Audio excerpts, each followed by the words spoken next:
Who is this cat? This is Sean O'Hare. Oh yeah, sure. Right. PGA Tour player. Kind of gone off the radar a little bit, but you know, we'll hear from him again, definitely. But a beautiful golf swing, you know. Kind of same deal as Hunter Mahan. Maybe he had some family issues. I know Hunter Mahan's mother-in-law died, and they kind of had some family issues. Because I played with his dad down the road last year, and he was saying that happened, and he's kind of getting back on track and playing his way back onto tour and stuff like that.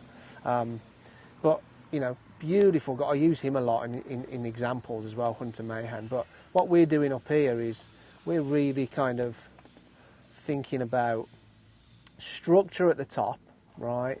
So you can see when those elbows separate, the left arm also bends a lot, right? So it's like you've got your hands too close to your body down here to your chest, whereas he's pushing his hands away from his chest. Right. Try and feel like your arms are like steel rods, right? Steel rods.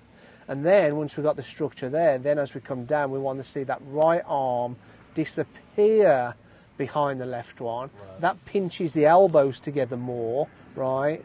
Which then halfway down here, maybe just past P5, you can see how the elbow compared to the shoulder is digging into the side of his body. Right. Whereas when you come down, now, because your arms are bent there, now you're going to start to straighten them, so that right arm extends too much, and then you've got from shoulder to elbow to wrist, just kind of one long line there. Okay. So your hands are short of where they should be at P6, Right.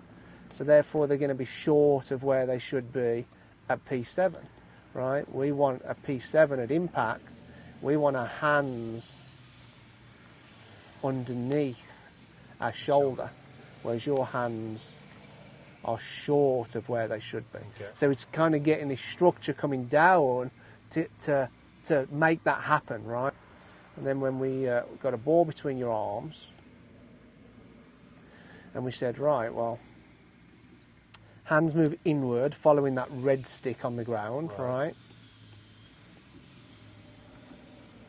There.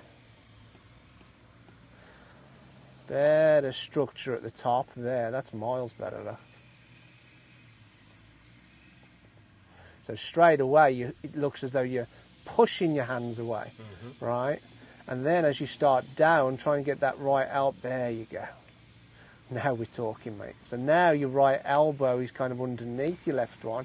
You can already see how much closer your elbow is, right elbow, to the side of your body, compared to where your right elbow is there. Right. Down a bit further, that right elbow, there you go. There you go. So shoulder to elbow, that's so much better than shoulder to elbow right there. Yep. Right. So then that leads to your hands just being more forward at impact. I know these are only practice drills, but you kind of, you're getting the feeling for it. There you go. So now your hands are more underneath your shoulder, shaft leaning more forward. This is what you want to be practicing a lot of to kind of get the feel for, right? And another good way of thinking about it would be this arm is extended too soon coming down. You want to try and feel like when you're hitting shots, your right arm doesn't extend until it's after the shot, right? If you look at Dustin Johnson when he comes down, his right arm's very still bent in there, look. And then as he comes through, still bent through impact, doesn't fully extend until about there, right?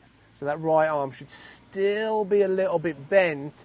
It's starting to unfold as you start to come down into impact, but it should still be a little bit bent at impact and doesn't fully extend until after impact. Yeah, that's good.